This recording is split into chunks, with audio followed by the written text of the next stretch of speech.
Assalamu alaikum. Habari yako? ¿Cómo se va? ¿Cómo te vous? Ni hao. What's up, bro? This is Musa, Matt Meacham Jr., signing in on his Musa Corner Consultant International, his teaching channel. Well, I think that I'll use this. The only way that you'll be able to get to me is to come to Musa Corner Consultant International for a while, because I'll be using this station to teach my course in book writing. Now it is a very long course, because I'll be basically what I'll be doing in this course. Book writing course, and I think this is class number 5. Basically, what I'll be doing is teaching you how to write a book, a fictional book. I don't know if it's easier to write a fictional book or a non-fictional book. I guess it all depends on a person's mood. Or it all depends on, I guess, a person's aspirations. Some people, they prefer nonfiction. Scientists. But this stuff going out into outer space, that's nonfiction, and the scientists like that. I guess it has something to do with the mind. I'm going to read some things from my poem book.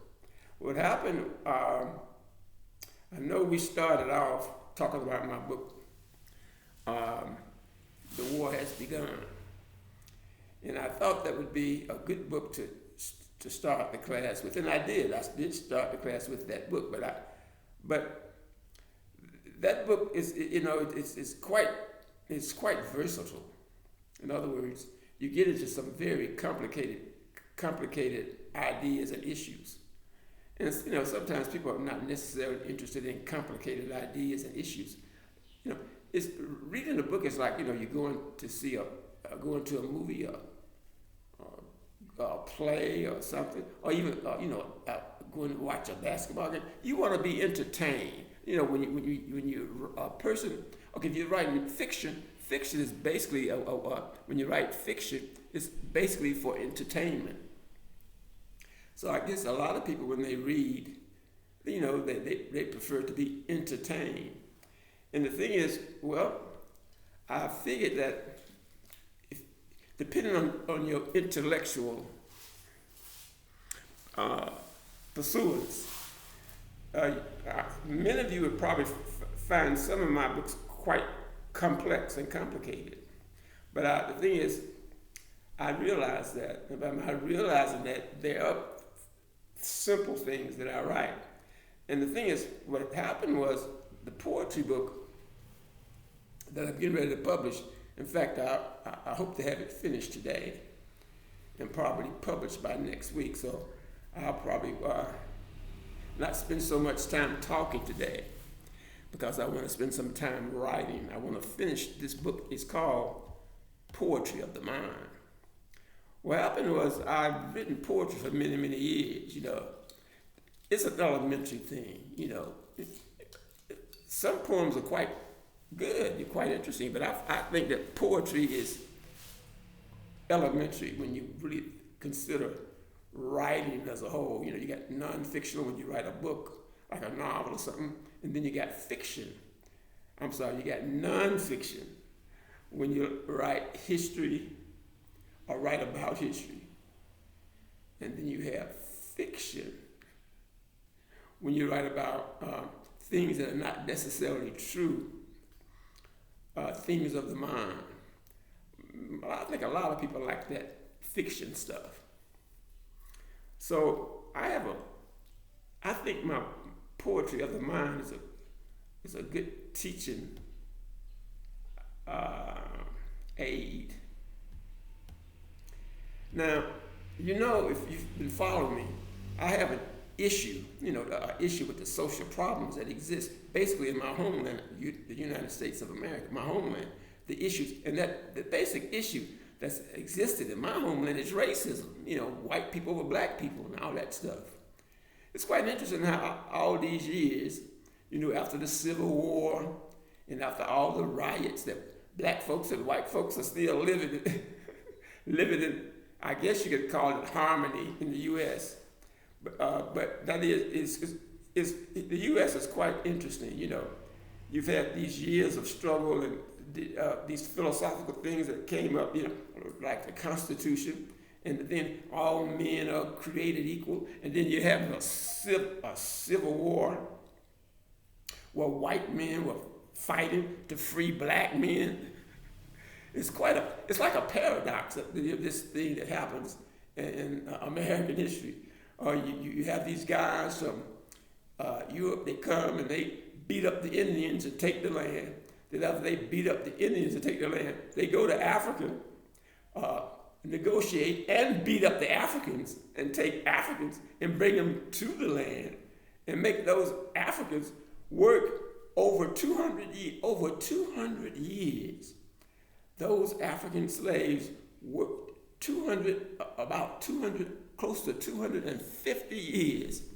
Those Africans that those white guys took out of Africa and brought them to America, those guys worked for free.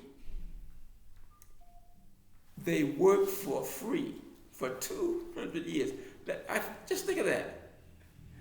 I mean, that's a whole lifetime. You were born, your people, when you wake up, when you come to your consciousness, you realize that another man owns you and your mother and your father, that you are a slave. And for 200 years in American history, black people would wake up in the morning and they were owned like cows and chickens and hogs for 200 years. And they worked over 200 years in America for free. And it was like a paradise for the white man. I mean, he could find him a fine black woman and just go have sex with her, make babies.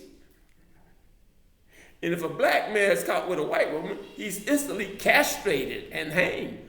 Well, I know in Saudi Arabia they used to do the same thing too. When they got their African slaves, they would castrate those African men.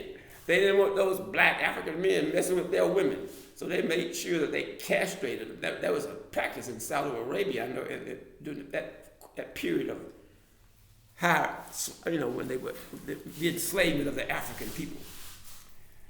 But, when I sit and think about this thing, this slavery thing, and then the way it developed, and then there was a war, white men fighting white men to free black men, and then the black men are freed, and then then the black man began to build its own communities, and then the white man goes in and burn them down. And then you get a president who's half African and half white, but he's not an American African. He's an African. And he becomes president of the United States. Now, there's another African that Donald Trump is working with. He's a South African. And I know Donald Trump said, well, this guy, he will never be the president of the United States of America because he was not born in America. Mr. Trump is going to reveal all the truths he knows. He said that Mr. Barack Obama was not born in America. He's still on the case. I was on the internet, and Mr. Trump said that this man that he got from South Africa, his main man, I hope they're not lovers. Because this guy, he seems like, now the first time I saw Mr. Elon Musk was on a show, on a black man show, and this black man is married to another man. So I wonder why his introduction into American politics started with his discussions with a black homosexual who's married to a man. I don't know what kind of man he's married to, and I may be wrong. All I know is what I see on the news. I think he's married to a white man. So now Mr. Trump got a man who's basically his main advisor, it seems, and he's from Africa, South Africa. Something very strange is getting ready to happen around here. Something very strange is getting ready to happen around here. So I think what I think I'll do, what I plan to do in this decade is just teach you how to write books. It's a good pastime. What happens is I have a theory. Is that my theory of predestination? I'm doing search over the internet, and there was a white scientist. I hope I'm pronouncing his name correct. Tesla. I may be pronouncing his name incorrect, but there was a white scientist many years ago. You see, this theory of predestination,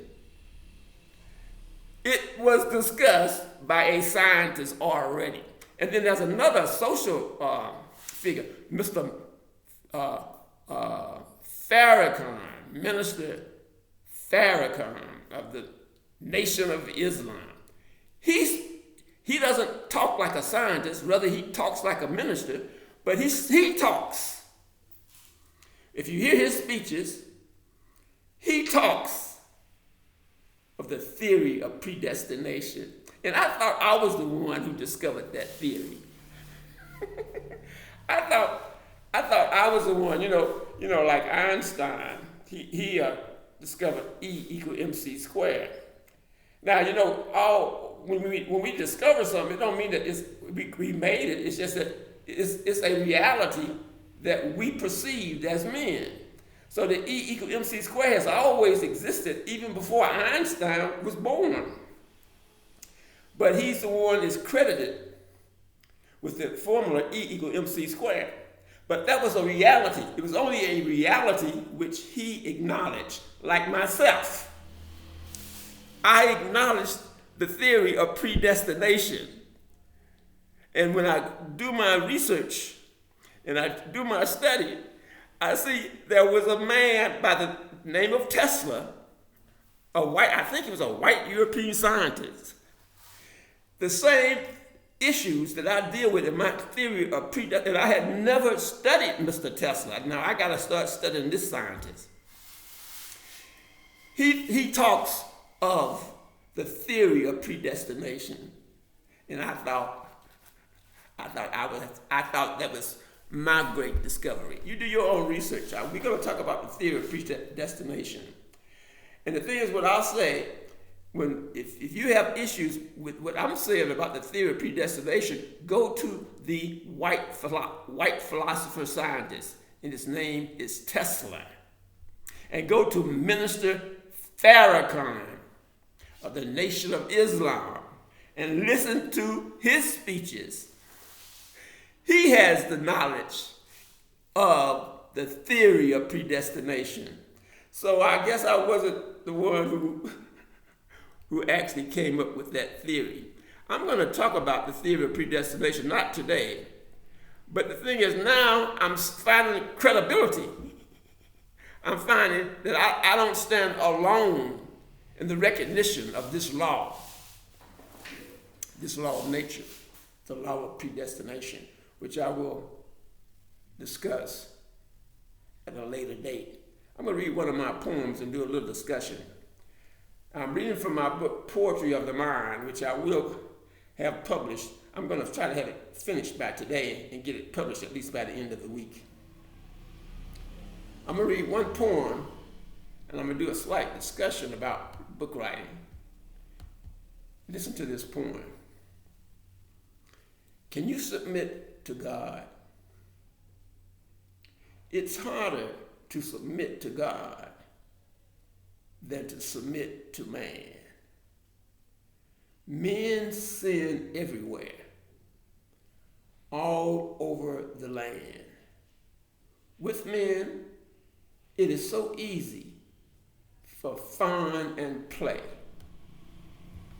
But with God, the world is a meaningless ray. Oh, how some men prosper. Ungodliness is what they foster. What is 70 years or even 90 when you weigh it all against eternity? Some say, follow me, I'll make you a king. But this is so meaningless if God does not sing. The material world brings pride and joy. The spiritual one is not just a toy. The material world brings sadness and pain. The spiritual one rides like an incessant train. The choices are always there. Maybe sometimes it just doesn't seem fair. Hold on. Hold on. Don't ever give up. Drink water from the purest cup.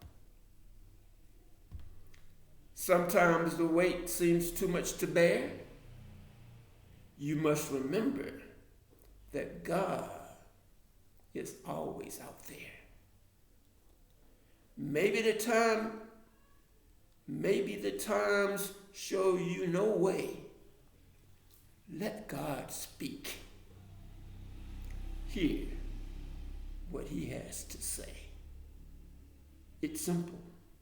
First, think only of him. And for every tree, he creates a limb. Hold on to it. Never let it go. Give him praise, and he will show that he is God and the omnipotent maker. He is not Iblis. He is not the forsaker. That was my poem entitled